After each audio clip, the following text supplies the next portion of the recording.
switch my accounts. Make sure I'm signing to the right one. Well, shit. Guess we got to rock like this then. All right, my volume up, my volume good, HD good. Oh no, this quality ain't looking too good for me though. Quality ain't looking too good for me, but we gonna rock with it. The quality look good on my end. The program I'm using look much better than it's streaming on YouTube. I'll fix that next time. I'm not gonna start over no quality issue, man. Shout out, what's up, man? The game needs you and money. Yo, if I show y'all the last video Pretty Money sent me, I may show y'all. Y'all want to see what Pretty Money been up to? Y'all want to see what Pretty Money been up to? Y'all keep asking me about Pretty Money. Hold on, I don't pull up nothing crazy in my phone.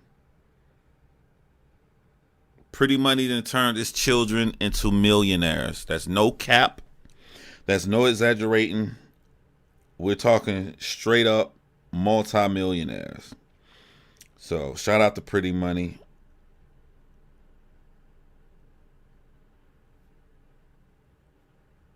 Shout out to my man. Maybe I didn't download it. Maybe let me go to my inbox with him. Pretty Money sent me a video in the suite he is in. And Las Vegas. He sent me that. What's going on, Trey? What's going on, y'all, man? My man did a whole walkthrough. By the way, too, me and Pretty Money right there. You know what I'm saying? Me and my boy. Me and my boy got to hang out when I went to New York. I didn't even put that picture out there. You know what I'm saying? It's me and my boy. Pretty Money hanging out and everything, man. We all out here trying to do big things and provide and do everything right for our kids, man. Which is why I was cleaning up this office here, switched my whole office around. It smells good. You know that feeling when you got everything clean and it look pristine and people walk in and like, wow, this is beautiful. Like if you can see this whole area that you guys can't see, my shelves, everything is just nice. It's nice in here. But as I was cleaning the room, that's when I was listening to Joe Budden podcast when I was cleaning the room. What's good, man? I'm glad you're about to break this down. Yeah, man. The whole time. So somebody put the entire episode. On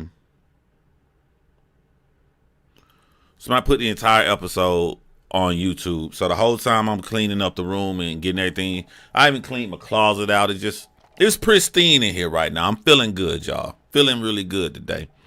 But as I'm doing it, I'm listening to the whole podcast, and I'm gonna break some shit down, man. And the thing that made me want to go live about this, I'm cleaning up. I'm about to go edit this documentary for my true crime channel, and I'm like, let me do this right here because I love situations like this. I like anything that's complex. When it's somebody that's your friend, you got to care about their feelings, but also business is involved too. So as I'm cleaning up the room, I'm putting myself into each one of these guys' shoes. I'm pretending that I'm them, how I would feel, how I would react, and if I can look in hindsight what action that I did that could have been wrong. What's up, Sleazy King? What up, though, man?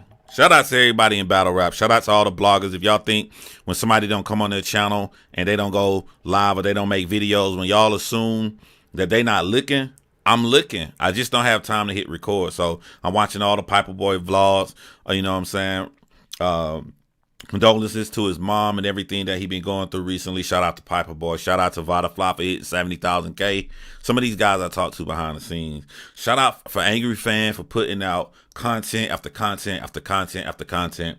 Shout out for Chris Unbiased for bringing battle rap back to the basics where it don't have to always be about drama, but you actually breaking down these tiers.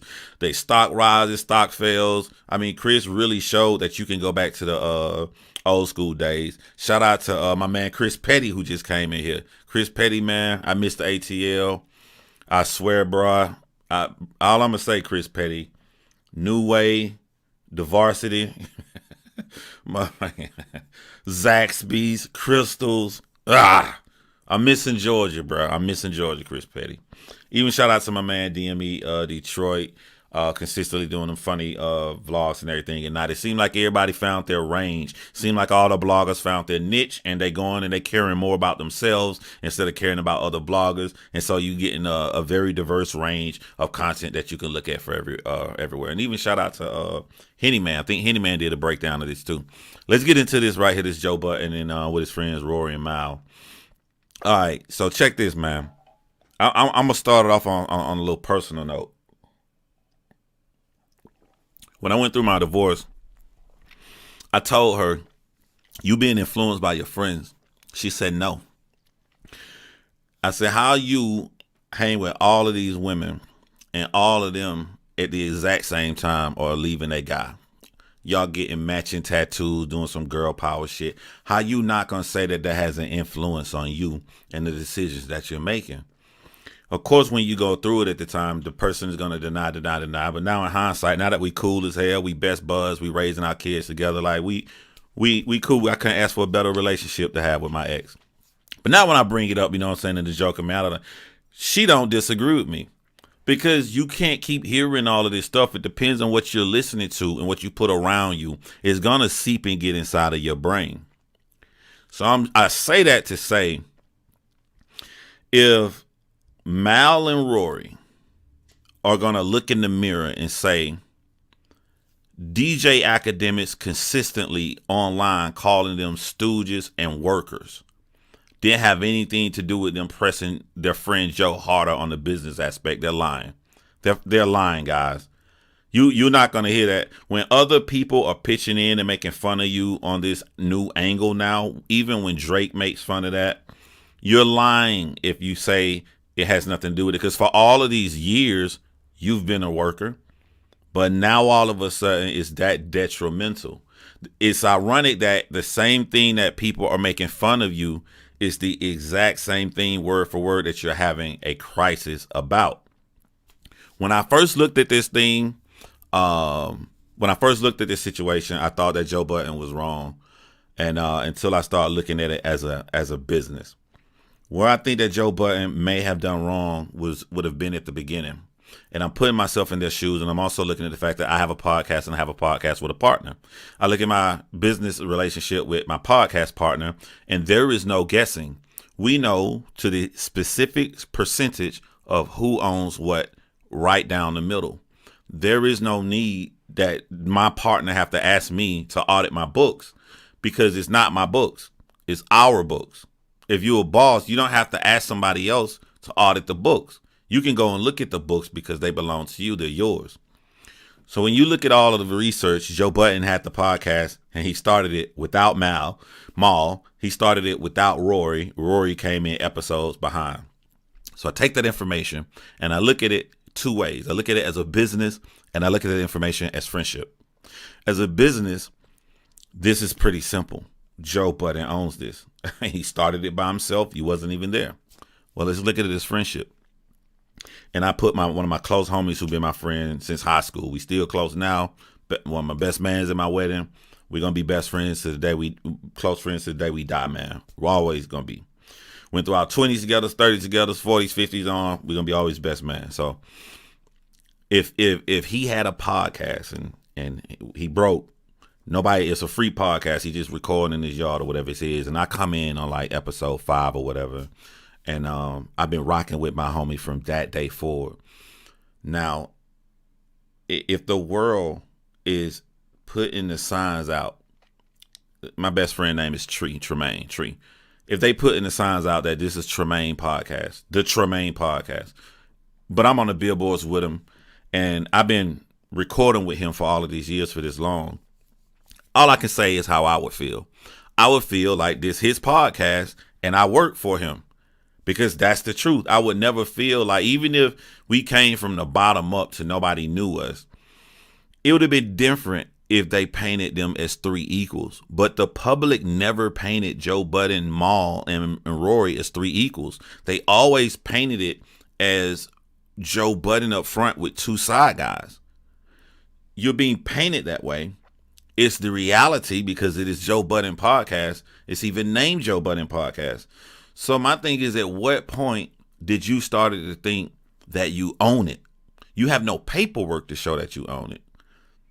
When it was first released that Joe Budden said to Mal, "It's none of your business," I was like, that's some cold. That is just cold. Like, how you gonna do your friend like that? Now I look back and I know the truth of how everything started. Joe Budden didn't do anything wrong. It literally isn't Mal's business. The only way I could think that they could want to check the books that's not theirs and they don't own it would be if they were being paid based upon some percentage. You work out that with your lawyers in the beginning. But I guess they're choosing when to be friends when it's convenient for them. And they're choosing when to do business when it's convenient for them. They're playing both sides of the field, and they're drawing sympathy from the public to make Joe Budden look even worse. Hey, maybe because I do my own business, like I can only look at it from a business owner's perspective. But if there is no cause, there's nothing happened, there's nothing funny, you didn't get a crazy low paycheck one time, there's absolutely zero happened, everything is normal and you're getting paid normally as per your contract, and all of a sudden for no reason you're questioning to do an audit, how is Joe Budden your friend? You don't do an audit for zero reason if that person is your friend. But they want to say it has nothing to do with friendship, it has to do with business. So you're picking and choosing when you want to use friendship or when you want to use business. It benefits you at this point to use business to say you want to audit Joe Budden. But it benefits you to say friends when Joe Budden say, how the hell can you walk away from the podcast? We got a business. You got a job to do. We homies, we friends. You know what I'm saying? We're supposed to work all this out and do stuff. It's like you're playing both sides of the field and you're using public for sympathy, because we as human beings have always been trained to go against the machine. When Joe Budden was the guy trying to get into the industry when he was signed with Def Jam or whatever, you looked at Def Jam as the bad guy, Joe Budden is the good guy, because it's Joe against the machine. Now the public look at Joe as the machine because he owns the platform, and we're looking at Rory and Mal as the person, and your heartstring tends to go to the person. But when you look at the actions, this was all started. Why? I literally just said, if there's zero justification to want to audit Joe Budden, nothing at all happened. What was happening on the outside at this time? It's mighty convenient that the outside world was laughing at them, calling them stooges, and telling them that they're workers. They're workers. You don't need to know anything about the Spotify deal because you're a worker. DJ Akademiks started a whole train on the internet to destroy these guys' credibility. So Joe Budden, who's supposed to be their friend and the person that they work for, whether they like to hear that or not, if you signed the contract for his business, you work for him. So you work for him and he's your friend. He's done nothing at all wrong to you. But because you got into a public spat with another person and they're running your name in the mud, for that other person, you're now putting his actions on. You could tell your friend that you want to audit his business that has done nothing wrong to you and allegedly has been overpaying you. That you can just take months off at a time from your job and just leave it and walk away from. When I look at the situation now, I can only see the situation as Rory and Mal being entitled, as Joe Budden is saying. And what's crazy is when I go back and read all the comments, like I went on Joe Budden Instagram and I just scrolled to his last picture and I just scrolled. He put out days ago, but if you scroll down to like 19 hours ago to right now, you just keep, everybody is destroying Joe Budden as being this money hungry monster. But listen, let's just play this out. 3 friends work together. 2 of them signed the contract to work for one friend. And they getting paid a ton of money to sit around and shoot the shit all day. All of them. They have a great relationship. There's nothing wrong. One of the friends asked, hey, I like some of the ownership of your company. Could we talk about that? It is an option for the guy who owns the company to say yes or no. He said no. He owned his company. He wants to keep the company for himself. That's what happens when you ask a question. He can say yes, you can own parts of it, or he can say no. It's to his discretion because he owns it. If I own something, you know what I'm saying? Maybe there are other things I can offer my friend. Earlier, I mentioned the situation with me and my friend Tremaine, and I said if Tremaine owned it. Flip it around, what if I owned it? I love Tremaine, love his mom, love his family. We've been rocking together. We've been friends for a minute. But like I don't want Tremaine to have part ownership of John Crimes that I worked really, really hard for. That's mine. Even if he been there editing for me behind the scenes and doing all of this stuff and everything, helping me out, you know what I'm going to do because you're my friend? I'm going to pay you more than what some other editor do. You know what else I'm going to do to you because you're my friend? I'm going to go hook you up to all the other true crime people that I know and tell them how great you are and get you work elsewhere. You know what else I'm going to do? You know, I'm going to give you all the perks as my friend, but I'm not entitled to let you own a piece of my company. I want to keep my company for myself. That doesn't make you a bad person. So you go on.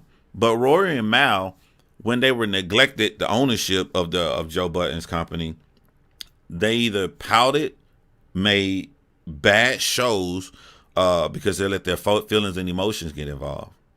Another thing I mentioned when it comes to DJ Akademiks is this. And I don't know if I agree. Matter of fact, there's a part I don't agree with Joe Budden on. In the amount of anger, vitriol, and hatred that DJ Akademiks has shot at Rory and Mal consistently, 7 days a week. I mean, it is such overkill. And I don't think that DJ Akademiks would do this if it was a different kind of rapper. He picks and chooses of how hard he wants to go in on a situation. I think in the future, another more harder gangster rapper who's seeing how he's doing Rory and his excuses that Rory came and put a card in his mailbox. I think another rapper is going to come and put a card in his mailbox and say, do me that way. And I don't think you're going to see the same kind of hatred coming from DJ Akademiks. But that's beside the point. It's optional.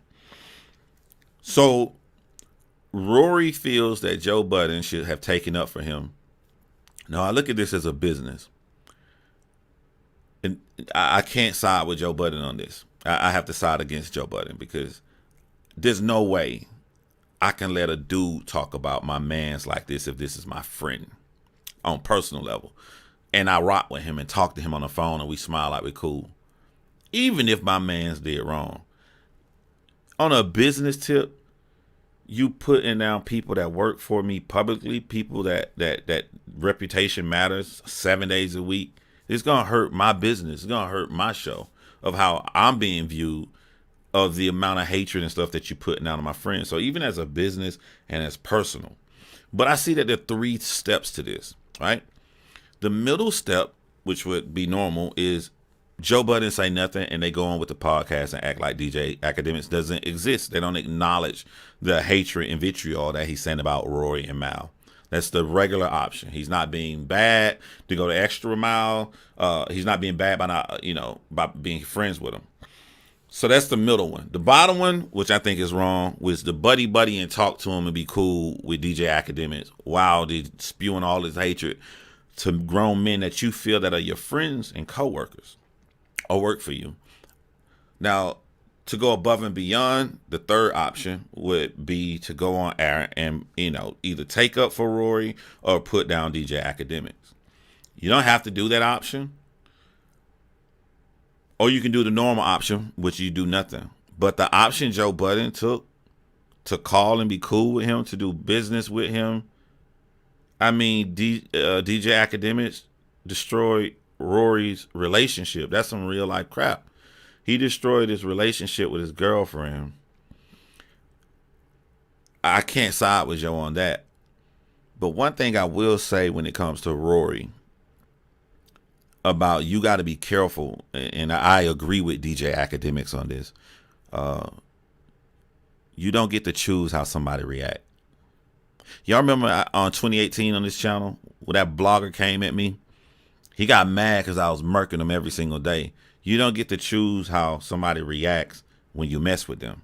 This is me looking at it from DJ Akademiks' point of view, even though I wouldn't go that insane like he did. So Rory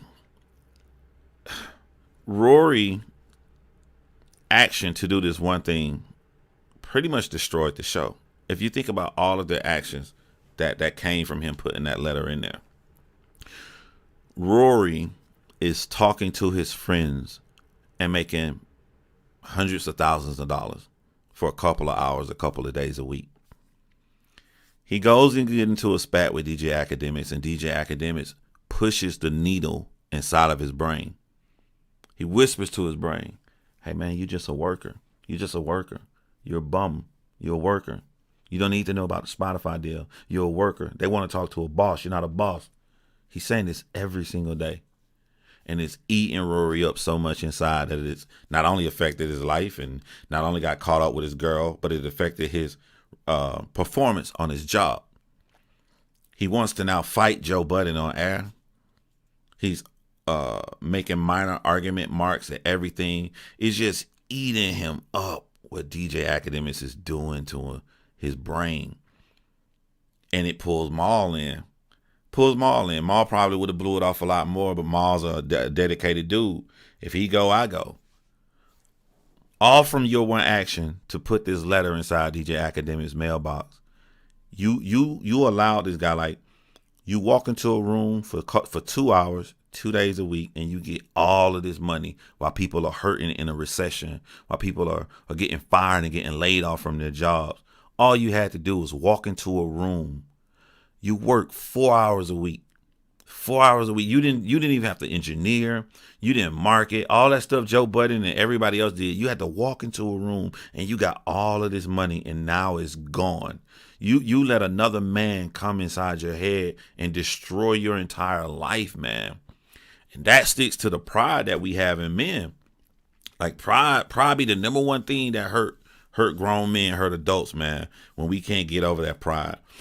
You can go back at DJ Akademiks and you can feel better about your pride, or you could just ignore them, had a funny show, got this money in your bank account, chill, go on vacation, do all the stuff that you was doing. And Joe Budden said that before this podcast, Rory just had a normal job. Now he can't do podcasting for a year per his contract. He can't go do that.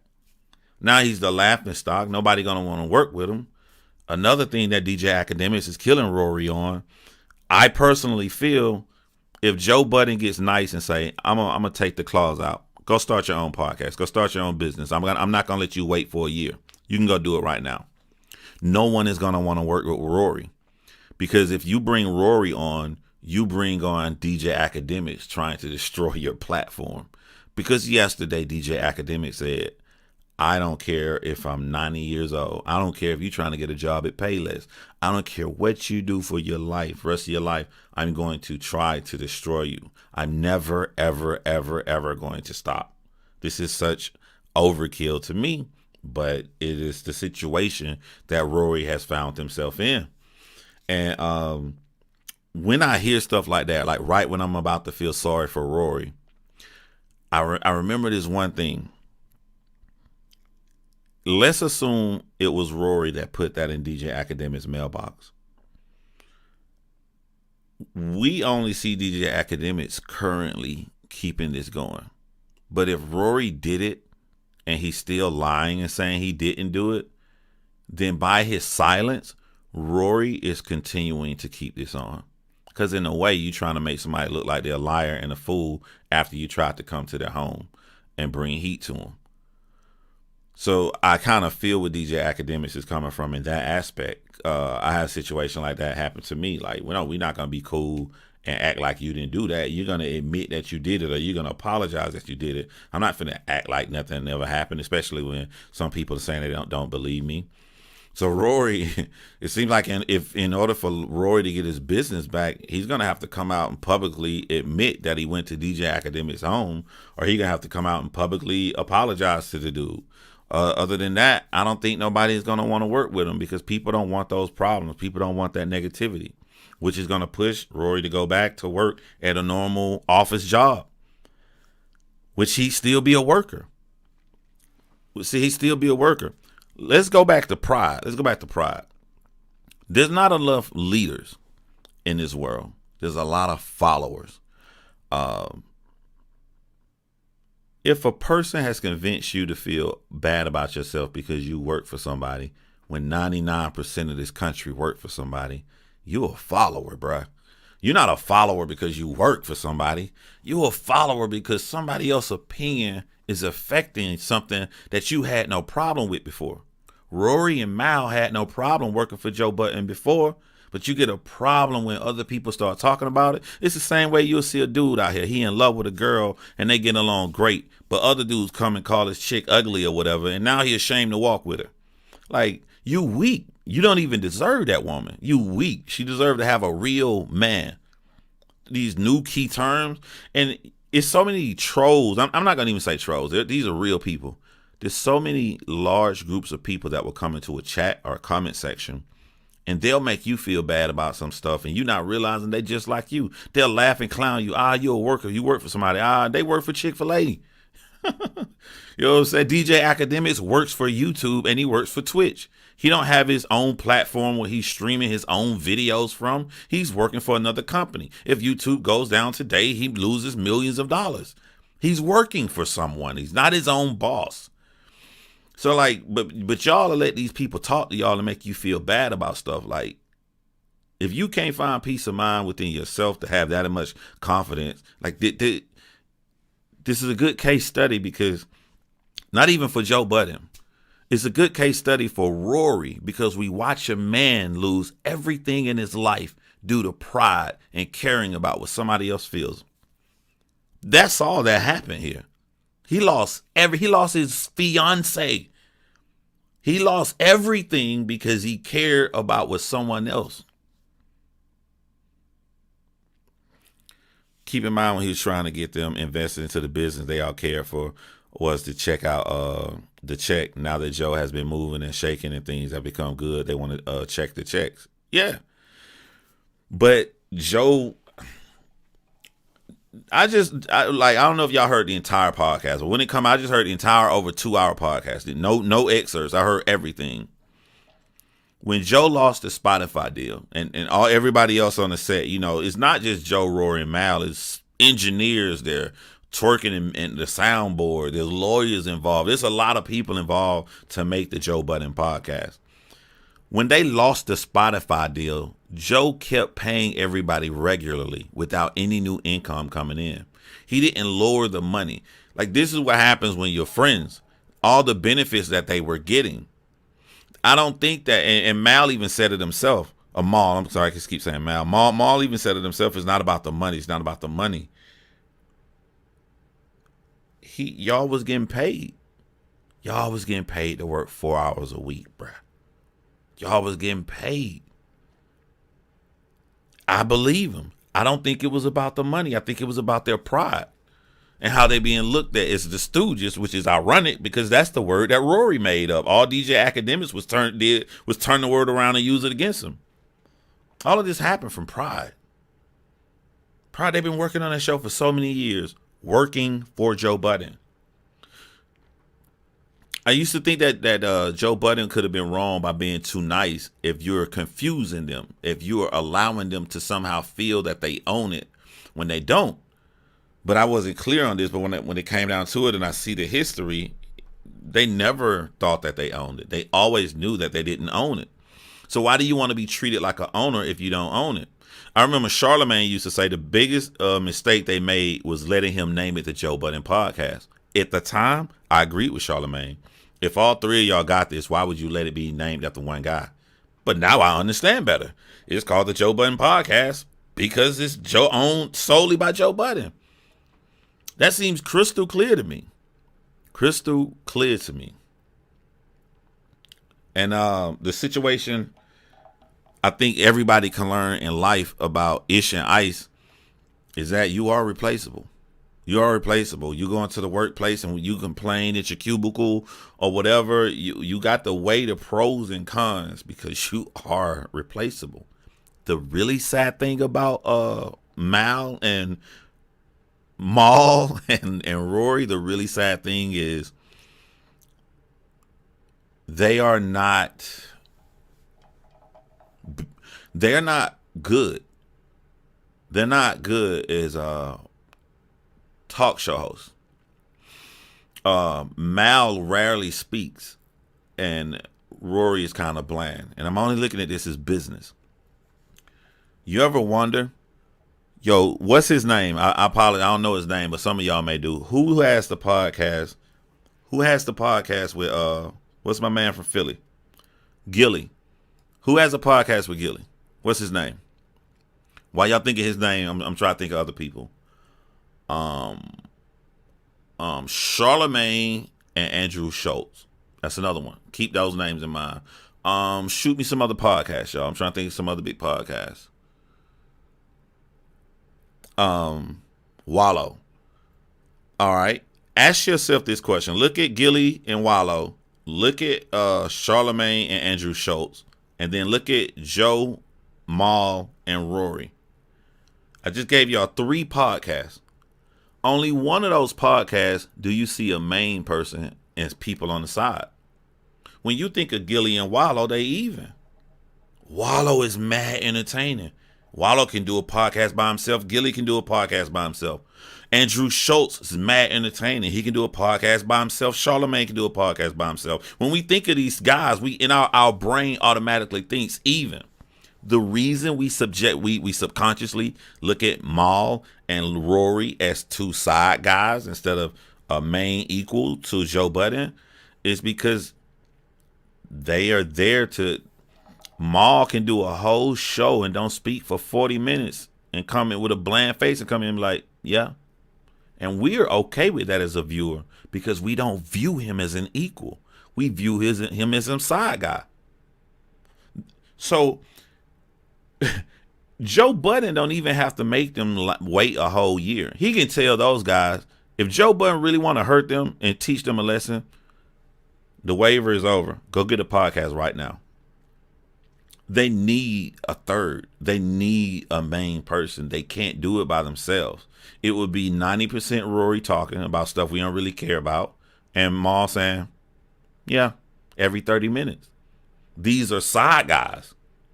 That's no knock to them.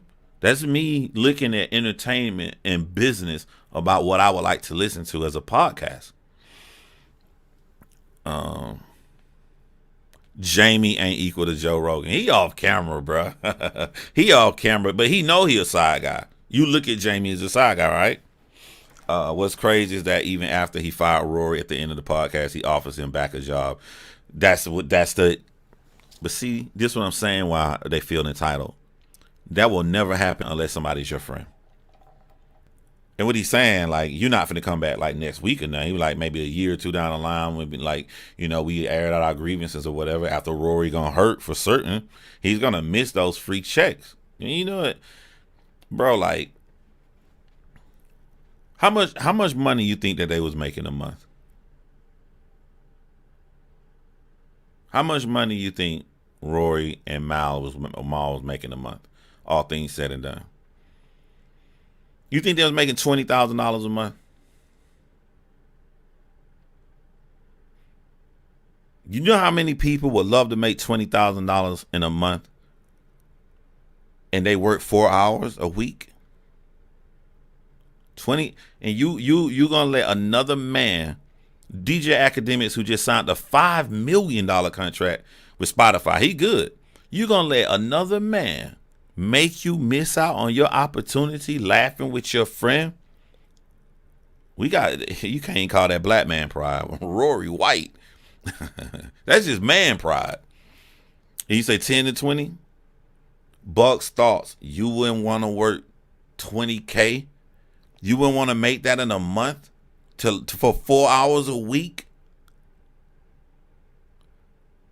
Y'all know. If y'all been rocking with me, y'all know if somebody say something about me, I'm going off and I'm going hard. I'm trying to destroy you. Do you know how I was able to get over that? If my personality is, if you come at me, I'm going to try to destroy you, and can't nobody save you. You know what the only one thing I could do to get out that mindset. Don't listen to the person talking about me. If I hear or see a live stream where somebody says something about me, I'm going to bust that ass. So I just didn't listen. You guessing 100K, you guessing 20K, you guessing 50K. If any of those numbers are right, they lost all that money when all they had to do was not listen to DJ Akademiks, not listen to the public calling them stooges. Just turn off your phone and you get at minimum, guess here, 20K a month. Joe said they were being overpaid. Overpaid.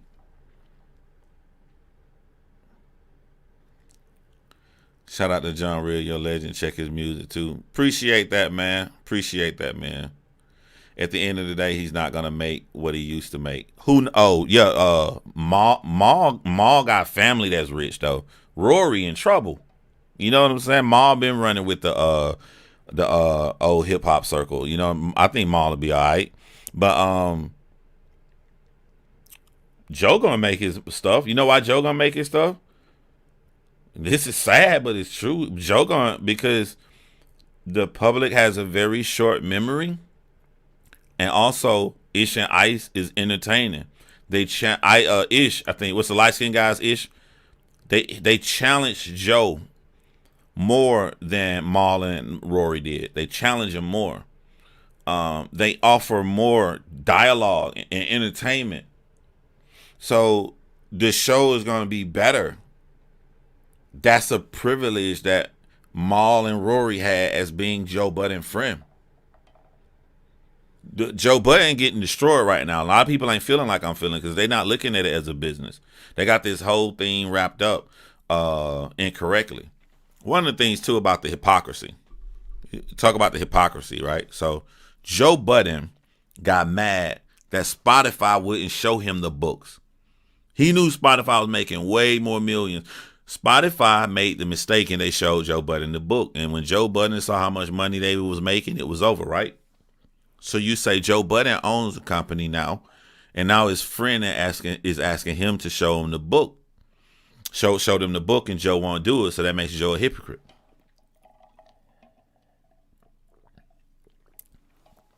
I think that's two separate situations. Joe went to work for Spotify, and if you know anything about Everyday Struggle before the first episode, Joe had no trust in Spotify. It took him a lot to do that show with DJ Akademiks. He don't know them from a can of paint. They're a corporation.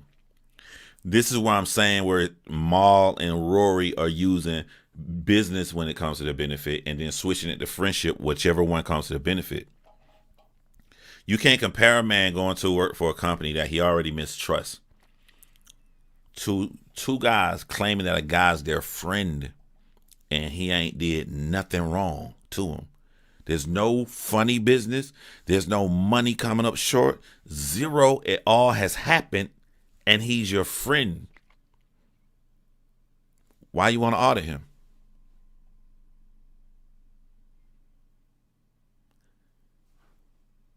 That's not the same scenario to me. It's not the same scenario to me. But they want to see the books when they do the work he did. Yeah, it's different when you want to see the books without putting anything on the table. Yeah, you're not putting anything on the table. You're not putting any money down. You didn't start the podcast like the public believe. You're his friend that he brought on. His friend that he brought on as he built this from the ground up.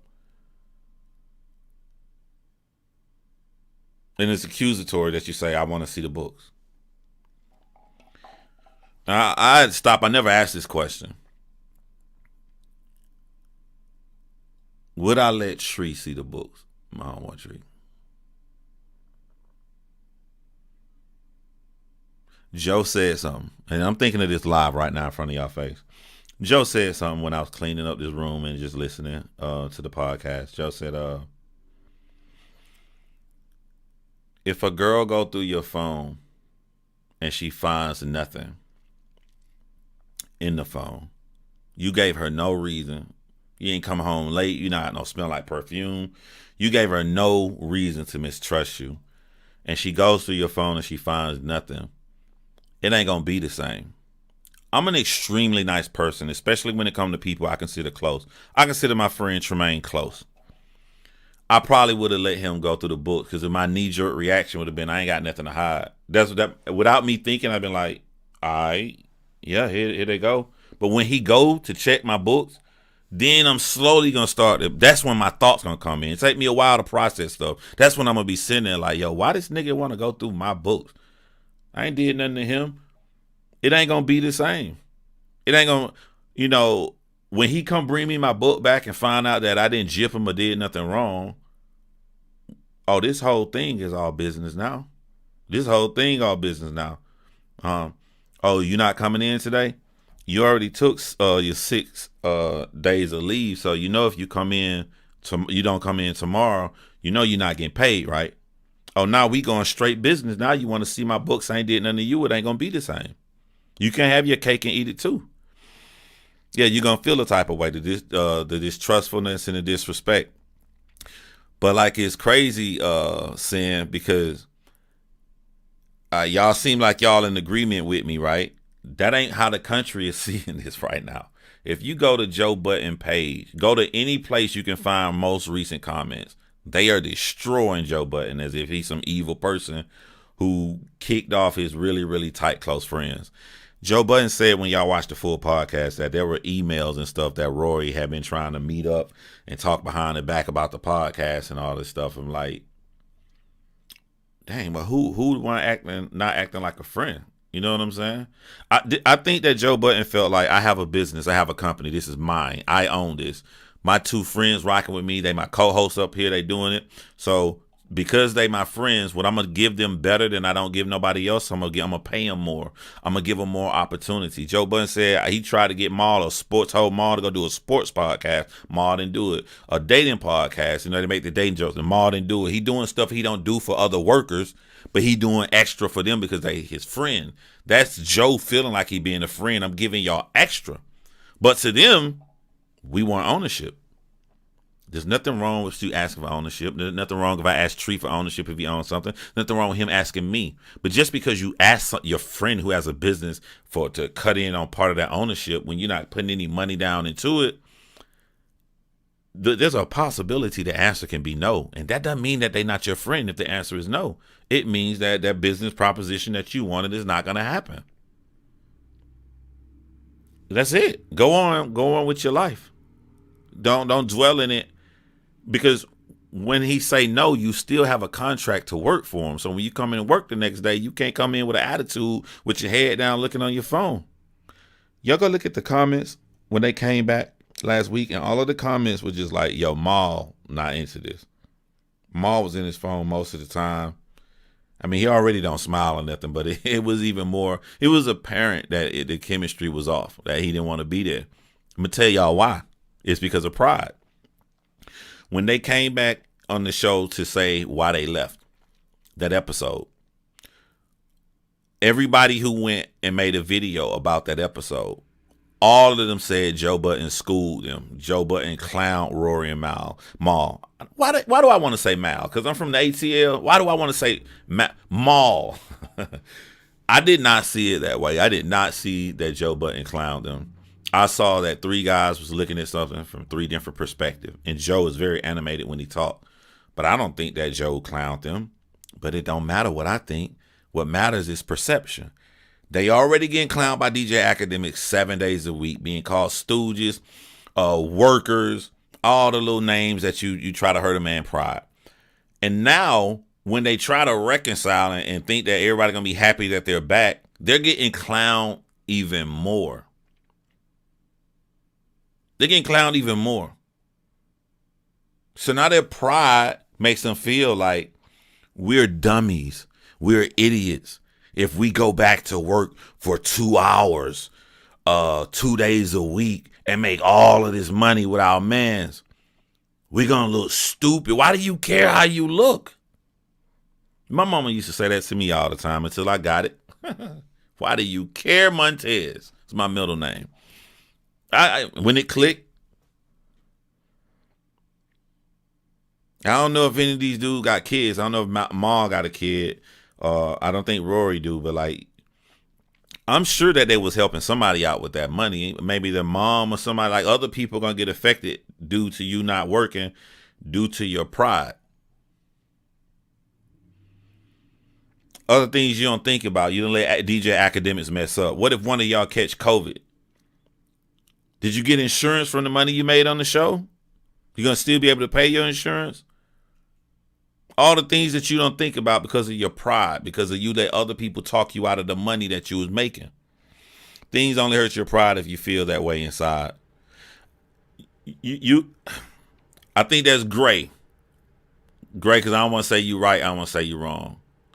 Because I don't feel like they had a problem being a worker before they was getting clowned. They just started getting clowned 6-7 months ago when Rory went to Akademiks' crib. that show been popping for a minute. The Joe Budden show, you know what I'm saying? Like I don't want to do it black and white either to say that it's all on DJ Akademiks, but I think that was a big part to do with it. I think it'd be crazy to say the issues that they brought up to Joe behind the scenes was 100% what DJ Akademiks guessed. DJ Akademiks guessed Spotify didn't want to talk to them because they're not bosses. They had a problem not knowing what Spotify wanted. DJ Akademiks said y'all have no idea what was in the Spotify contract because it went to Joe Budden. That was absolutely true. Everything this man guessed on, that's exactly behind the scenes what they had an issue with. So I know that they're watching DJ Akademiks.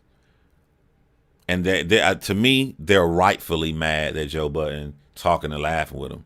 There's absolutely no way I'm talking and laughing with somebody clowning my mans like that. And 7 days a week and trying to destroy his life. I don't care what my mans did.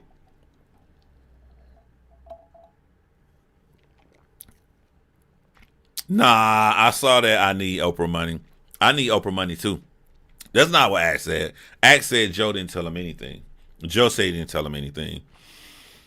And if you look at the situation, no one needs to tell you anything. When you look at these guys, you can know Spotify is going to go to Joe. And Joe said that. He was like, if Spotify went to you and you don't own the company, they're going to tell you, go get me the guy that owns the company. I literally just got off a negotiating call with Discovery Channel yesterday. Like, I'm telling you, bro, like, everything is black and white. They trying to talk to the bosses and the owner. Exactly. So in my opinion, when people began this narrative, they started to feel some gripe. Yeah, I agree. Which shows they most felt like that on some point through the journey. Yeah, you're right. You know what I'm saying? Like I said, I don't want to make it black and white and put everything on DJ Akademiks. I just think he had a strong part to play. But you're right. It probably at some point they felt like, man, our name are on posters, our name are on billboards. You know what I'm saying? It's Joe Budden, Rory, and Matt. We got a name dropping all this stuff. Our faces are up front. But they were only there because Joe Budden was their friend, and I say that only based upon talent. Rory was alright. Rory had a little bit intel to offer. He was alright. He was average at best. But Maul only fit perfectly because he was their friend. No other person can be a co-host on a podcast and go 30 minutes without talking. 30 minutes without saying a word. Like you that's specifically because of who you were friends with. On top of that, those two would have been happy with the Spotify deal, but remember the Spotify want all their rights. Joe had his own plans that to give away all his rights. Oh, so yeah, so let's talk about YouTube money too, Castaway. All right. Joe Budden took 100% of all YouTube money. How y'all feel about that? Joe Budden making that URL money. You know what I'm saying? URL gonna get you gonna be about 250,000 views, some 1 million views. That's about what Joe Budden doing on this podcast per episode on just YouTube by itself, just YouTube. Yo, let me tell you how much money these men got. Joe Budden said on this podcast, when y'all hear the whole thing, Joe Budden said the YouTube money just sitting there. And then I forgot the guy behind the scene. What's his name? Joe Budden, Rory, Maul, and Parks. Parks, all of them agreeing like, yeah, we ain't touched the YouTube money in almost a year. He just, all that YouTube money on the 21st of every month just stacking in the bank account. They haven't even touched it yet. I mean, that's a lot of money, bro. I mean, if I shoot a number off the top of my head, I could be completely wrong, but understanding how YouTube work and looking at their views,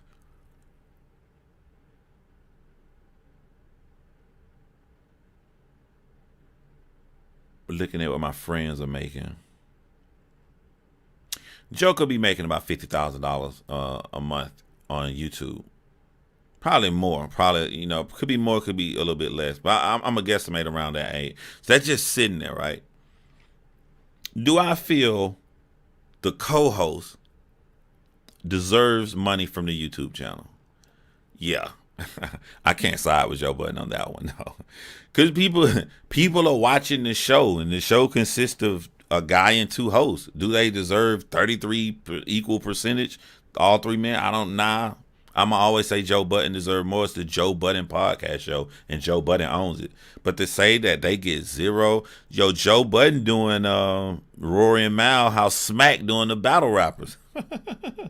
Smack not giving the battle rappers nothing on the YouTube channel. He doing them just like the battle rappers, bro. Things started to go downhill after Joe's interview on Breakfast Club. Shaw was clowning him. Joe just laughed. Rory and Mal told Joe they were upset on the next pod. All right, Tikaro, watch this hypocrisy. Tikaro, did you see the episode Shake the Tree? If you saw it, you already know what I'm finna say. On the episode Shake the Tree, Joe Budden said, I wanted my apology from Jay-Z. It meant something to him for Jay-Z to apologize. Rory and Mal was there at this party with all the rappers and all these famous people. Joe Budden went up to Jay-Z, and what did Jay-Z do? Jay-Z said, so what? Clown him. When Jay-Z clowned Joe Budden, who laughed? Who laughed? Who laughed in Joe Budden's face? Rory and Mal. So why can Rory and Mal laugh in Joe Budden's face, but Joe Budden can't laugh when Charlemagne the God crack a joke on them? That's what I'm saying. Like, on the surface, I can understand why the public is mad. When you don't go too deep into this stuff, I can get it on the surface level why you can blame this on Joe Budden. But when you look at the details, two men, Rory and Mal, are deciding when to use friendship and deciding when to use business. I don't have to worry about none of this with my podcast partner, because out front, we know exactly where we stand on everything. We're partners. They don't have to ask me to check the books. It's their books too. I don't have to ask them to check the book. It's my books too. You can't take nothing from me. I can't take nothing from you. Okay, you got a point. So the bad seed was planted years ago. Yeah, I mean, I'll laugh if somebody clowning my friends in a friendly way. We men, we can take that. But we know for the majority of the time, we know when something friendly and we know when something serious and below the belt. And those little mishaps where we miss it, where we think it's funny, but their friend think it's personal, that's when you have a conversation and you let your friend know, hey man, that upset me. You let them know why, and you apologize. And be like, I read it wrong. But it should be few and far between. For the most part, if somebody your real friend, you know when something serious or whatnot, you know. I don't think that Rory and Mal. I'm just a different dude, bro. I'm trying to help Joe on this academic thing. Because I was about to say I don't think Rory and Mal should try to stop Joe Budden's blessings if he can do a deal with DJ Akademiks, and then they do something together and make millions. But my friendship side of me, that I'm very close with my friends. I'm not trying to do a deal with somebody trying to destroy my homie's life 7 days a week. I don't care what my homie did. I'm not doing no deal with you. And if you think that's crazy, DJ Akademiks said if Joe Budden would have tried to stop me from coming at his friend Rory, if he said, you think I would have listened to Joe Budden? He screamed this from the bottom of his lungs. If Joe Budden would have tried to stop me from coming at Rory, I would have, and even he said, even if Joe Budden said we can't work together, he said we would never, ever, ever work again. Ain't nothing stopping me from coming at Rory. So he'll blow Joe Budden off like that over millions. He said, I don't care how much money, millions it is, it ain't worth it. I'm coming at Rory.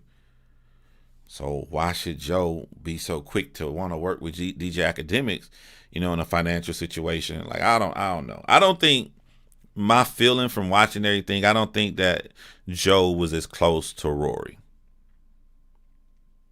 even on the Shake the Tree episode, Joe Budden said, I can understand you, Maul, but you taking up for this guy? He's saying that right in Rory. He was talking like, yo, me and you was real friends. But you know, he said, I don't think Rory know me that well. I don't think that I don't think that Joe Budden was as close to Rory as Rory thought. So I don't see what Act got to do with anything. I think Act pulled strings in Rory and Maul's head by clowning them 7 days a week and got them to get into their feelings and try to take it out on Joe, or try to look into the books, or all the things that DJ Akademiks was clowning them on are things that they had issues with, which led to them losing their job. To be honest, I mean, with Rory, Joe Budden didn't say Maul was gone, but it's going to be hard for Maul and his pride that he has to come back to work. And if he does come back to work, it's just a loss of money for everybody, because you got to pay Maul this money and he don't do nothing. He don't really do anything. He don't really drive the conversation. He don't really speak over 5 words in a sentence. He don't. What is it that you do at Entitlement? Like, you don't do anything. Joe always said Rory don't know him. Yeah, like he don't do anything. But given the lack of effort from the co-host, they allowed him to put it on his channel because they didn't know what they didn't know about the YouTube potential at the time. Yeah. Joe Budden said that he didn't give him any YouTube money, but because they're his friends, he allowed them to take the footage and they could have put it on their own YouTube channel. I mean, that's cool and all. I guess it's subjective. It's whatever you feel. There's no right or wrong answer. It's just me. I can't look, I got a YouTube channel for my podcast. I just can't see me taking all the money and not paying the co-host. It's just weird. It's weird to me. But here's a lesson in business. They accepted it. You accepted it. You let him make a YouTube channel without paying you. You accepted it. So once you sign a contract, you accept something. It's hard to go back on it. Other stuff I found out from the full episode. Full disclosure, I am so ghetto, man. I am drinking rosé. Not that cheap ass sweet rosé. Real rosé ain't sweet. It got that Chardonnay bitter taste to it. I'm drinking rosé out of Yeti cup. I would love to support the podcast, bro. What's the podcast called? It's called Alibi. It's on Apple, Spotify. You type that in, you'll find it. Bring the uncles back. I hope Joe didn't sign and give Ish and Ice their own podcast, because he really needs them right now. Their latter years. Rory and Maul got really bad. Yeah. Ack was going in on Rory for at least 2 years, but when Ack exposed Rory, it got real bad for Rory's personal life. Yeah. And I'm going to take up for Ack. Because I look at situations, I don't look at human beings. I'll say act wrong in this situation, but act right in this situation. I'm just looking at situation. You do not get to control how a man reacts. Rory went to that man's house. You don't get to control how DJ Akademiks responds. I just wish that DJ Akademiks remembers that, because he messing with a lot of people. He messing with a lot of rappers, and he getting real gangster to a lot of people that I don't feel DJ Akademiks is kind of built that way for. So as long as he remember how he dishing it out to Rory, every controversial person got touched. Charlamagne got touched. Lil Duval got touched. Name me somebody. Joe Budden got touched. Raekwon swole Joe Budden eye. I remember that. Everybody got touched. I don't see DJ Akademiks going to 50 years old and never getting touched. I think that's he gonna get touched. And I don't wish that on him. I don't wish violence on nobody. I'm just looking at the lay of the land and how hip hop is on. Hip hop is always gone. The controversial guy that talks a lot get touched. Rory really did that, or is it allegedly? Like Joe Budden said, we have to say allegedly. But I forget all of the clues. I think the car was a clue.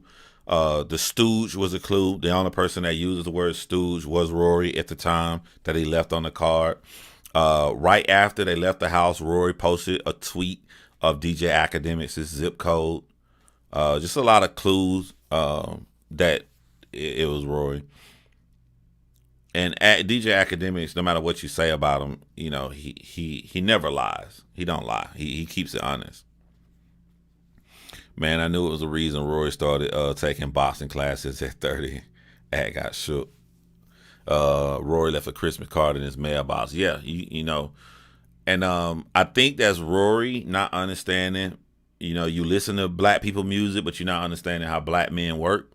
When you pull up to somebody's house and you leave a card, like that's not a funny joke to a black man. That's an invitation for violence.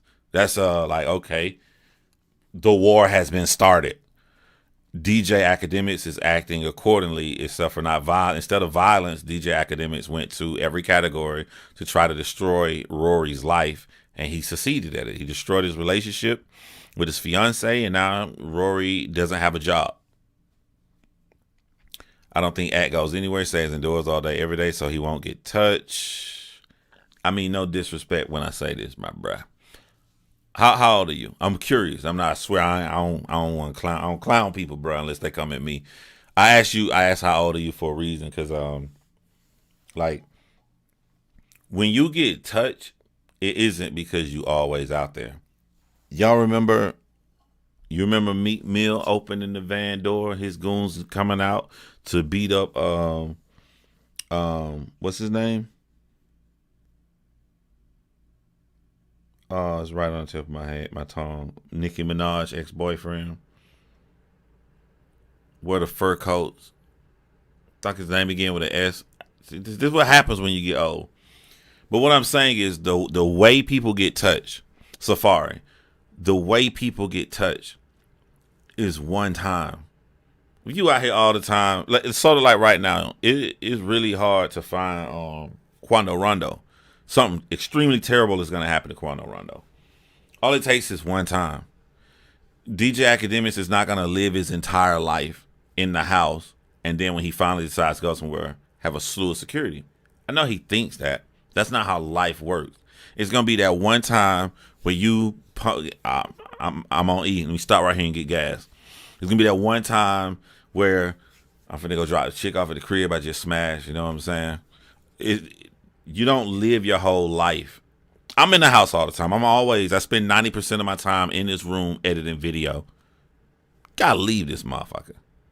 You know what I'm saying? You gotta leave here. So that's what I'm saying. And also I wanna reiterate this right here. I just want to make it clear. I don't want nobody to touch DJ Akademiks. You know what I'm saying? Like I feel like people try to pick on DJ Akademiks because they think he's a nerd. And DJ Akademiks is using his weapon of choice. He's very good at words. And I feel like, people need to get good at words. Talk shit back to him. You know what I'm saying? Like, Pop Smoke got killed at his own spot by somebody looking at the address on a bag. He was very careful not to give out his address when he was in California. One look on the bag. That's all it took. So, Discord link expired, by the way. Me and Pretty Money don't. I can put you in the Discord, but I'll give you put a new link up there. But we don't be inside of it, bro. We don't. That Discord been dead for so long. Only Discord I have now is for my patrons on True Crime. When you sign up for my Patreon, it automatically throws you in the Discord. And I'm in Joe Budden's Discord, by the way, too. I'm in Joe Budden Patreon.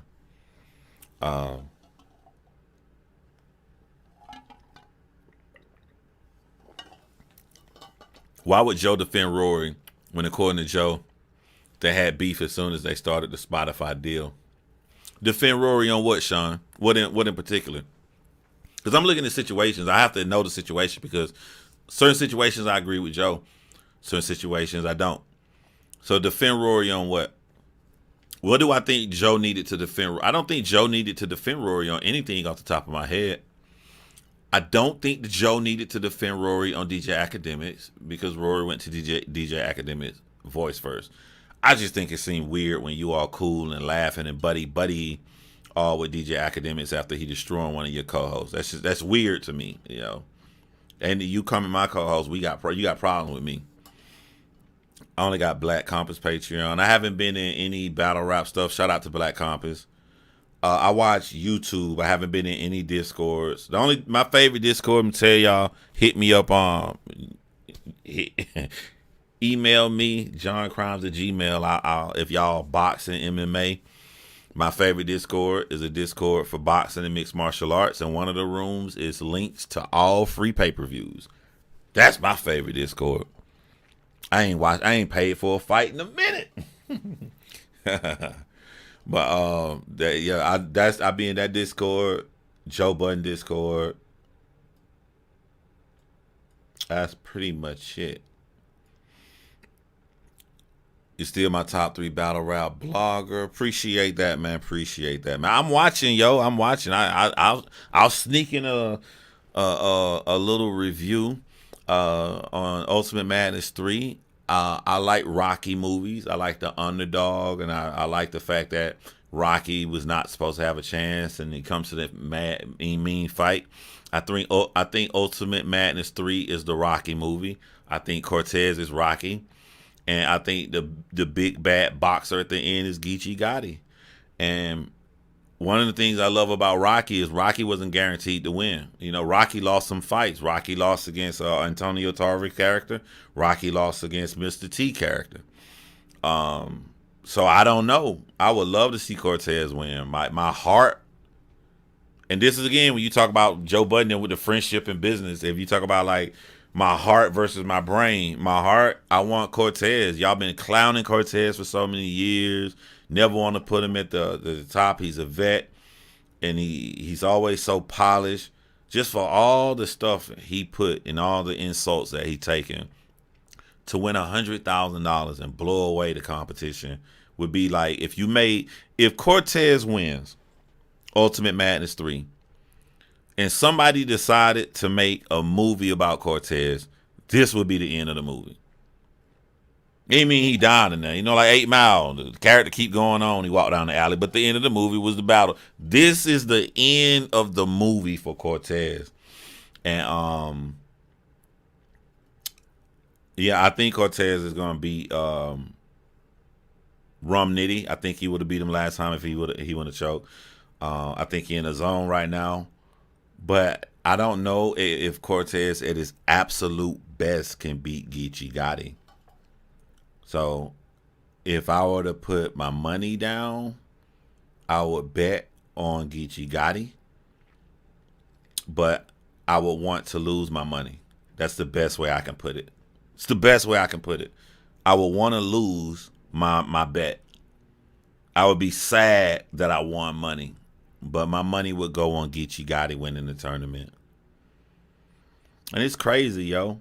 Real lyricism has always been, when you think about the South, West Coast, and up north, real lyricism you would always say is New York guys and, Jersey, Philly, those guys is where you would put lyricism. And this one little guy from fucking L.A. Compton, where I forget where Geechi is from, is just effortlessly blowing through the competition. Geechi Gotti has found the way that he just resonates with all fans. He found the way to say something so real in each battle that you just, I felt that. And he's in his zone right now. We've seen other people in his zone. At one point, O-Red was just in his zone. O-Red was unbeatable. Everybody had their time, and it just, Geechi Gotti had a long time. This man won Champion of the Year twice. If Geechi Gotti wins Champion of the Year twice, and then if Geechi Gotti wins Champion of the Year twice, and then wins $100,000 Ultimate Madness 3 tournament, I'm not going for Geechi Gotti no more, man. I'm not going, bro. I'm sorry. It's time for you to lose. We gotta let somebody else win. Cortez is gonna watch Gotti. I hope so. Um, I hope so. What else has been controversial that y'all haven't heard me about in Ultimate Madness 3?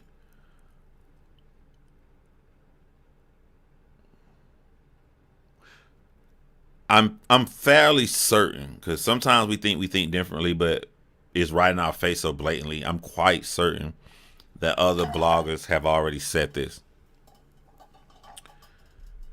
If you can't get up for $100,000 that you choke all 3 rounds, Twork is officially a what could have been. Twork is officially a Harold Miner. Um,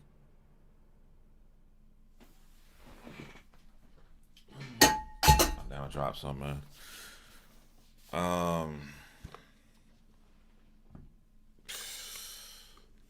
This is bad, bro. Gotta have your Cohiba Blacks, man. I'm about to go outside and do this before I sit in here and edit.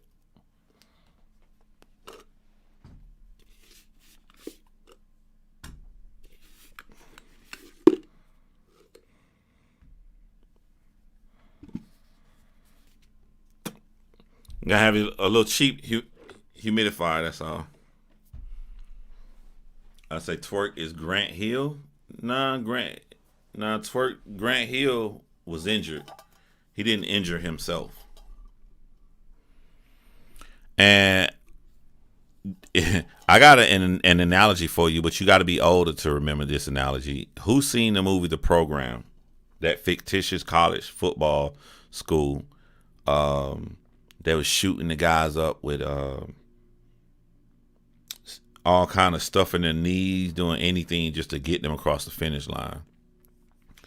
But the URL is the program, because if Twork was in a battle and Twork said, "Man, I told him I ain't want to do this," that means URL shot Twork up with stuff and just threw his ass in there. The URL just threw Twork in there like,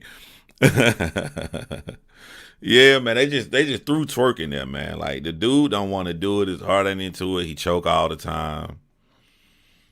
And Twork bring other people down. Like, they talked all this stuff about Rome. Now the other guy is his manager. I forgot, the guy that looked like a shaved cat, a shaved cartoon cat in the face. What's his name? What's Twork manager's name?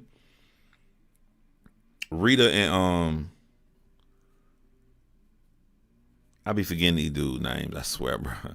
Rita and cartoon cat face guy will be on Champion. Twork is Alvin Mack. That's why Anwar. Yeah, Anwar. I forgot. I finna call nigga Antoine. That's why there's so many gun bars in URL. They don't want to be there.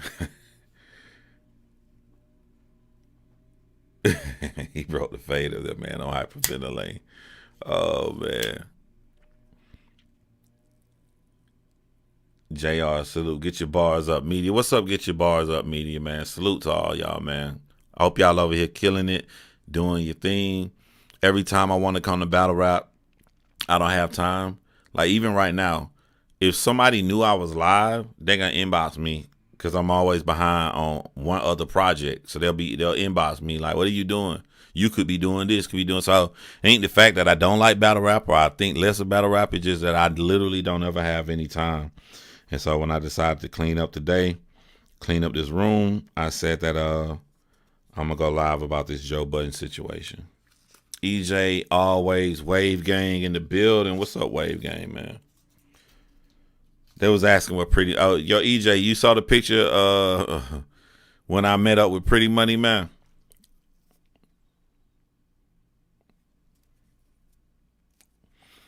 You the only one I gotta meet up with. And the funny thing about you, EJ, is I've been to Dallas 3 times. 3 times already. I got you on the 4th. Man, I just appreciate your opinions. They're always introspective and good to hear. Not the same narrative everyone else brings. Appreciate that, Sin, man. I went live last week on True Crime. And when I think it's still up too. It's up there. I opened the live talking about battle rap and how people helped me out in battle rap. Man, I never turn my back on battle rap. Always gonna be saluting and bigging it up. It's to me it's chess. To me it's no different than mixed martial arts. It's no different than boxing. It's chess. So I love chess. Not the guy. Not the guy. Shout out to Loso too, by the way. So I'm always like battle rap, man. You know what I would like to see? I would love to see either Chris Unbiased or Jay Black. Even Piper Boy getting better now. Maybe Angry Fan. I would love to see one of them four interview a diehard Twork fan. I want to see somebody that's going to ask the real pertinent questions because I'm curious of who's left. If we are of the understanding that there's absolutely no one left as a Twork fan, back to Joe Budden and Rory and Mal, URL aren't putting him up in these battles as a business move because he has no fans and he always puts on shitty performances. He's a what could have been. And this is coming from a guy who used to be one of the biggest Twork fans. So if you weren't putting him up for business, then you're only putting Twork up for friendship. This is our friend and we're trying to help him get some money. Fuck the fans. So I would love to see, and I'm talking about somebody who right now as we sit here, I want to hear what their heart feel real reasoning is to still be rocking with Twork. I gave up after his last showing, yeah. It's like Twork.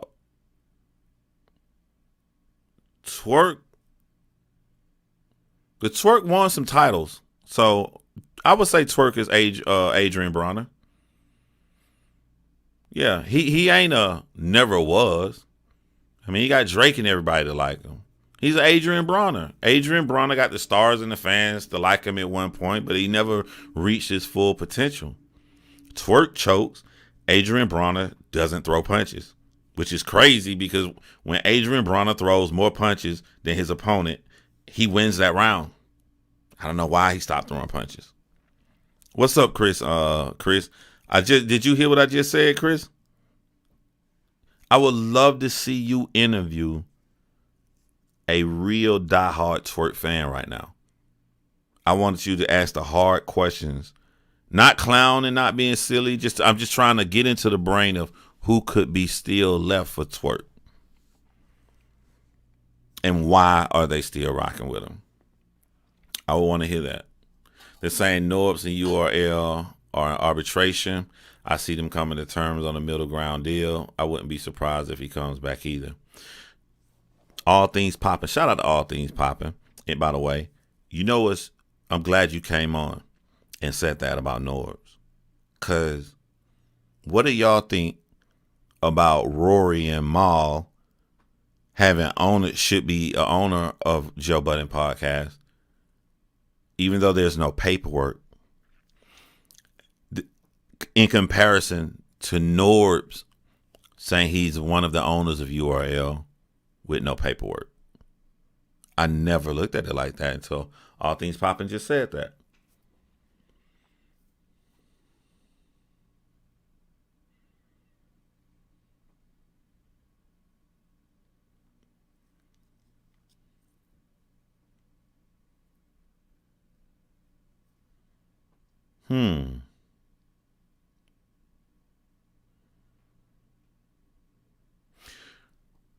Has Joe Budden ever led the public to think that Rory and Mal owns the show? I'm going to have to say no. The legal copywritten name, the legal name is Joe Budden Podcast. which is his name. The legal battle rap league name is URL. You know, it's not saying a specific person name. There are no interviews where you are interviewing Joe Budden and Mal and Rory to where you sound like all three owning it and he's agreeing. Joe Budden podcast is literally named after Joe. Exactly, Chris. Unlike URL and Norbs, he can say his name carried the show. Exactly. And there's paperwork to show. There's legit paperwork to show Joe Budden owns the Joe Budden podcast. He overpaid them and always treated them great. Exactly. He overpaid them and treated them excellent. And he got them on record saying that they completely understand the contract. He got them on record saying that. What you say your podcast was called again? Yeah. Yeah, Castaway. Council may raise any issues regarding the proposed amended complaint at the June conference. The court has no availability before that time. This quote is direct from court clerk documents. Hey, EJ, where is this? In New York? I believe Norbs was underpaid and truly not ever appreciated for his work, not his worth. Worth is different than work. Yeah. So using those two words, Sam, worth and work. Both of those words destroys Mal and Rory. Worth, they were replaced in 2 weeks by guys that did a much better job. Work, Joe Budden complained of the many times that they showed up. They didn't even have the facts. They didn't even looking at the stuff that happened the night before that they knew that they were going to talk about. All you got to do is show up and sit in the chair for 2 hours and go home. You do any of the leg work and everything that it takes to promote and do the podcast after you leave. You show up, you talk for 2 hours, and you go home. Supreme Court of NY. Gotcha. Yeah, exactly. That's why I believe they aren't owed anything. Nah, they aren't owed anything. Now, I'm going to be honest. I'm a nice guy. I understand. I can be brutal at times, but for the most part, until you push me to be brutal, I'm a nice guy. I wouldn't make them sit out a whole year. I wouldn't honor it. Even though it's in the contract, I wouldn't be mean. No, you pissed me off, but we were friends. I wouldn't be mean. And also think it teaches them a lesson. If you let them go right now so they can immediately go and do a podcast, they can see all the hard work, all the money it takes. They can see everything that you did for your Joe Budden podcast. They can see how it really is to be a boss and own and do their thing. I said that like DJ Akademiks, boss. They can see the the lack of views. The lack of views that they get. Just how hard it is to start it up. I think it teaches them a better lesson.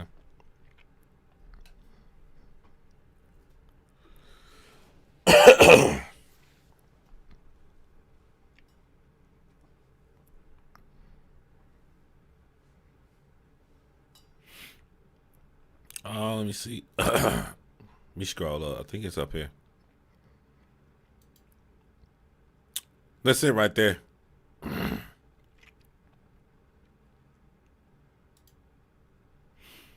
If you remove his work worth from the URL, this franchise is ruined altogether. It's a different entity. Yeah. It takes work to do a show, prep, edit, produce. I know that now by starting my own podcast. I mean, that took a lot of work. It's still taking a lot of work. To go from the bottom, to go marketing, logos, advertisement, doing all the streaming services at once. It just takes a lot of work, man. It takes a lot of work. Starting your Twitter, your YouTube account, get everything rolling out. And then now you're behind the buzz from the big, you're coming after the big boom of everybody and their mama starting podcast. You got to figure out what makes you different than everybody else in the field that you're trying to do. It takes a lot, man. But it's worth it. To be honest, it's a lot easier than editing video. too. It's a lot easier than editing video.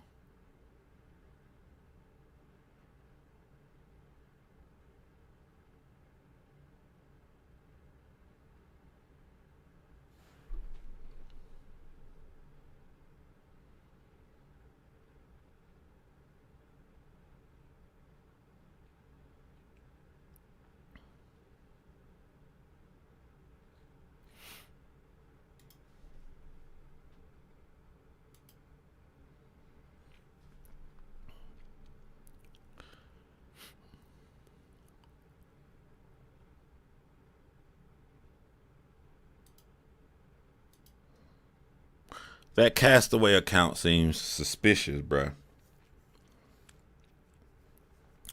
My man's put the commas and everything in the right place. My man is around us in battle rap and say, brother. Oh, thanks, brother. I'm out, comma, peace. I don't see this the way my brain set up. I'm on some joke. I be paranoid, bro. I'll be trusting people, bro. Like, who talks like that? EJ, how are you doing, brother? I'm just being straight up real. How you doing, brother? How's it going, brother?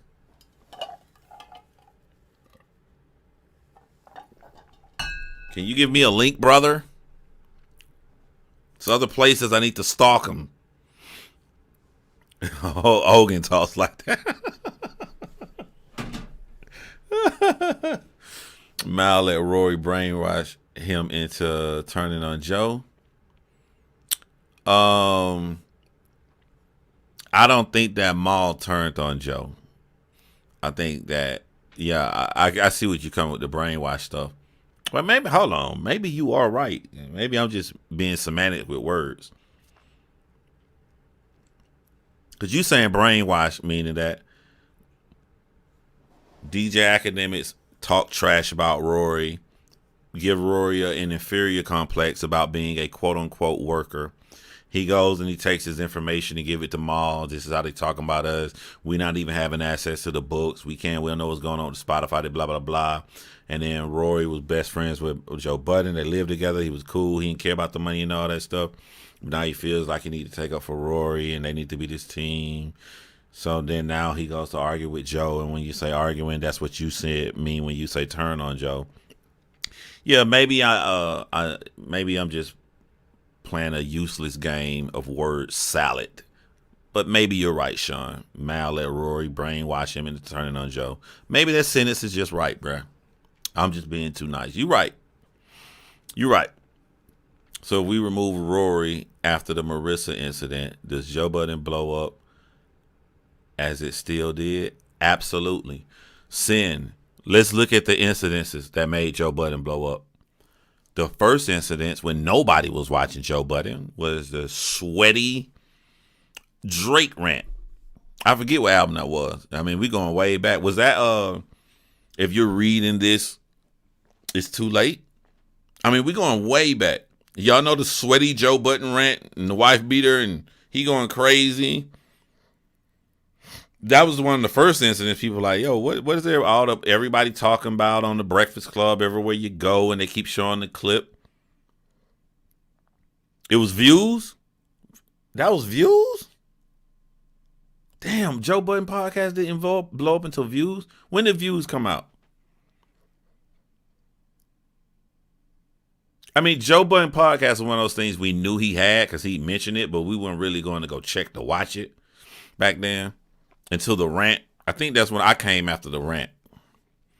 What's the second thing that made people watch? When Charlemagne was a guest on there. I think that's when Charlemagne was on Joe Budden's show. And when they was in the darker room way back in the day, when Charlemagne told Joe Budden, you'll destroy anything. Isn't that like the second big incident? Am I missing one? All I'm saying, any incident you name, Rory was a non-factor. It was going to happen anyway. Joe Budden was going to blow up because Joe Budden was going to rant on Drake. Charlemagne came to be a guest because of Joe Budden, not because of Rory. Rory said nothing in that Let me tell you, like this is really sad, but it's true. Let me show you how much of a non-factor Rory is. Would y'all agree with me on this? When you drive down the street from your house, and let's say you get to the first stop sign by your house, every day you turn right. Would you agree that if you go to the stop sign by your house and you turn left instead of right, just by going that way, making you get to work maybe 1 minute late, do you think that changed everything in your future? Think about that. Just by you turning left and turning right, your whole life changed. Because let's say if you do your normal route, you get to work at 7:55. You know exactly where to park, so you park at 7:55 a.m. You go into your office, you start your day. But because you turn left, you get to work at 7:57. The parking space is tasted. Now you mad, you upset. So now that you mad and you upset, you got to go find another space. So you get into the building, you late for work. Now you got to go into your manager's office. Now you're mad you had to speak to your manager. So now this girl you was going to talk to because you had a crush on her, you always want to get a phone number. Now when you see her, y'all have a fucked up conversation because you ain't even thinking about her as you in a pissed off fucking mood. Now, you'd have turned right that morning. You would have got to work on time. You would have got the parking space. You would have saw the girl. You would have get the game you had lined up from last night you had for her. Now, all of a sudden, you smashing a couple of weeks later, and she get pregnant, have a baby, y'all get married. But because you turned left, none of that shit happened. Just by that one little insignificant move that you did to go left instead of right. With all of that being said, nothing Rory said on those big shows, on those particular moments that blew up Joe, had nothing to do with him. That's how insignificant he is. You have more of an output on your life changing by turning left at a stop sign and turning right than anything that Rory had to do to make Joe Budden show blow up. That's fucked up. But that's what y'all like me for, my analogies. The Tax Stone interview, that's another one. Did Rory have anything to do with Joe Budden and Tax Stone getting into it? Nope. All the times Joe Budden had to go to the Breakfast Club because he was punching a woman in the face. None of that had to do with Rory. None of that had anything to do with Rory. I'm going down the timeline. What really blew him up? The decision he made to do Everyday Struggle. That is a big factor in Joe Budden blowing up. The decision he made not to re-up.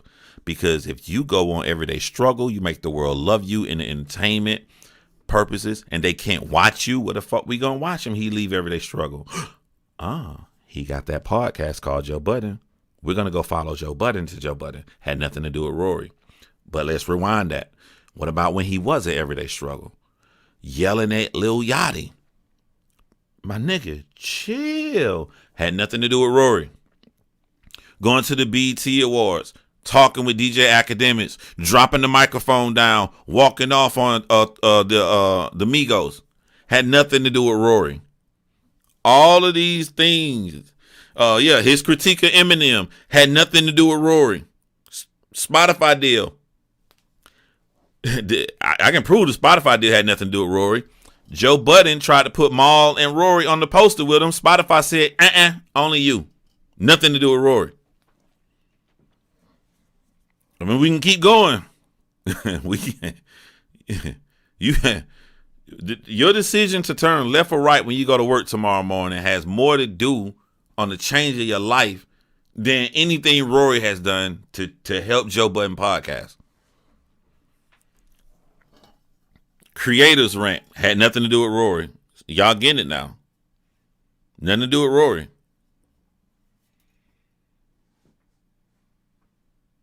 Yeah, he did say that on the episode. Yeah.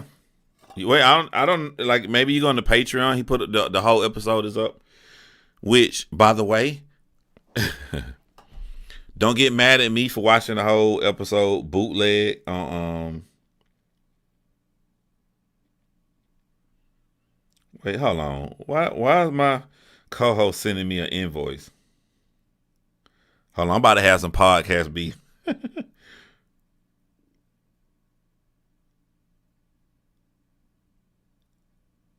Oh, okay. I got you. Don't get mad that I watched it on YouTube because I am in Joe Budden Patreon. I was just too lazy to go inside the Patreon.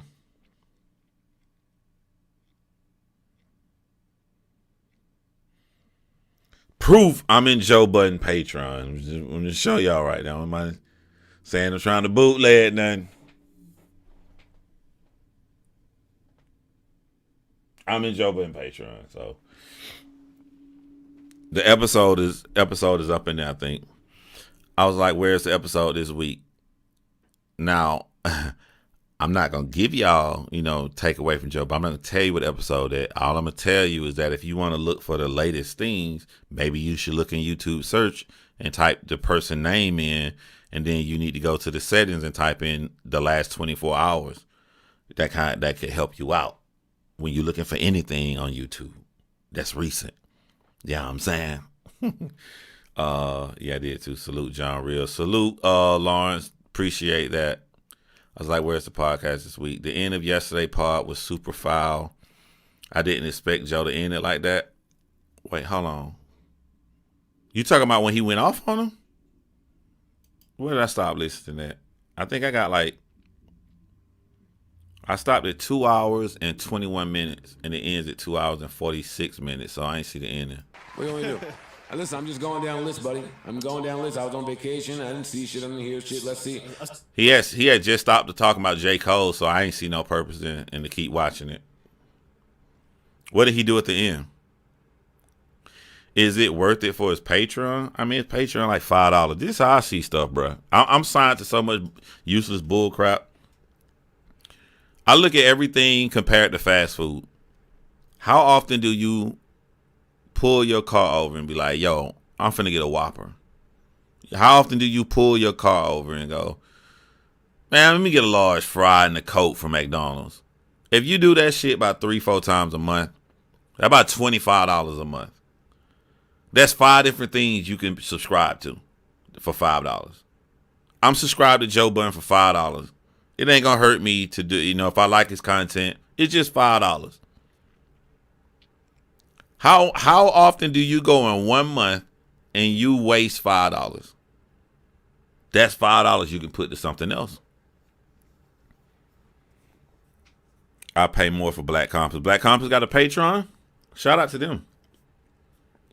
Y'all need to spend money, bro. Y'all need to pay these bloggers. Y'all need to be joining these. If the blogger got something they trying to sell, help these guys out, man. Because I'm gonna tell you why I say this. People donate and help me out in true crime. Like if I go live in true crime, somebody's gonna do a super chat.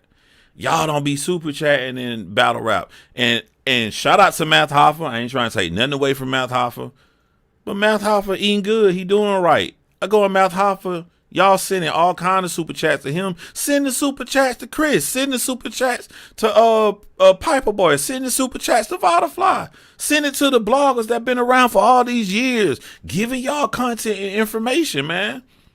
Like why y'all so easy to give up the money for somebody like Math Hoffa, but y'all won't do it for the dudes that's been here since day one?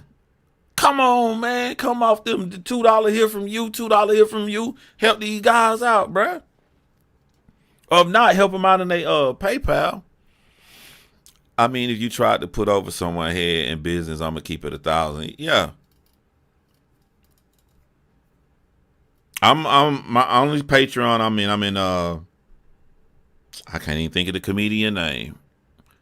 What's the fat black comedian that look like Grimace for McDonald's, like purple Grimace monster, and he known for putting a picture up on the side of his and roasting him really good of the situation. I tried to leave his Patreon, but then he said, all my Patreon members, I'm about to do this piece on Kevin Samuels, and what he did on Kevin Samuels was so beautiful. I had to leave a comment and tell him, brother, this don't need to be in no Patreon The world needs to hear this. I've never seen Ryan Davis. There you go. Now, I think it's funny that I said he looked like the purple Grimace monster, and that's what made y'all thought of his name. But I'm in Joe Budden Patreon. I'm in Ryan Davis Patreon. I'm telling you guys now, y'all need to listen to what he had. He did a 2-part on Kevin Samuels, and the part 1, he didn't even talk about Kevin Samuels. Part 1 was beautiful. Part 1 was beautiful, man. I hope one day he take that out of Patreon and put it out, because everybody need to hear that, bro.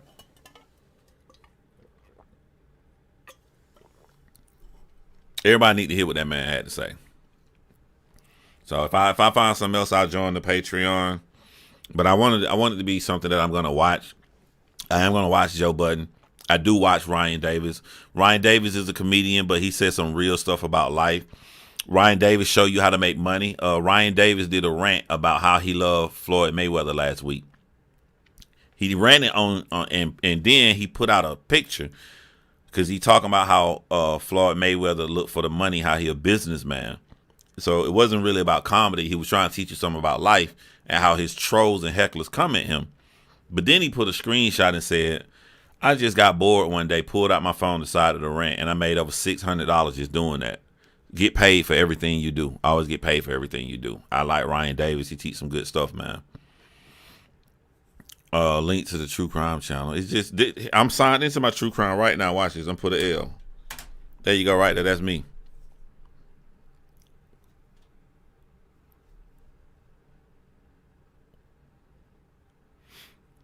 That's the channel right there. But I'm getting these goddamn.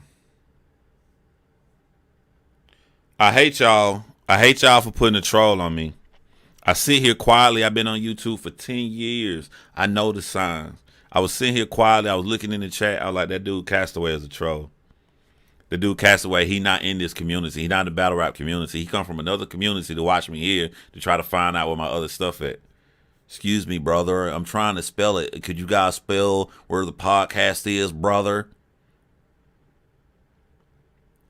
Soon y'all gave him that information. That motherfucker hauled ass.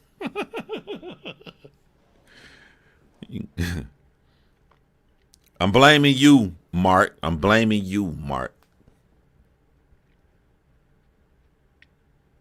All right, but I'm finna go ahead and get up out of here. I catch y'all, man. I do y'all a favor, man. If Cortez beat Rum Nitty, we all know Geechi Gotti finna wipe the floor with Casey J, who don't even supposed to be here. I think she lost the last one, to be honest. I'll be honest with y'all. But if it's the Rocky movie, if it's the actual Rocky movie, Cortez being Rocky, Geechi Gotti, you know what I'm saying, being one of the bad guys, I'll come on here and I'll make sure that I give my prediction and then I'll review it, man. Shout out to you, Cortez. For the first time ever in your life, everybody rooting for you. What you gonna do with it? Everybody, this is what you wanted. This is what you wanted. You get everything you wanted from the hard work you putting in this tournament. What are you gonna do with it, Cortez? It's up to you, man. But it ain't easy. You're gonna have to earn it. Cause Geechi in his bag. You gotta earn it. Shout out to y'all, man. Y'all hold it down, man. I'm gonna check y'all out next time, man. If she wins the world.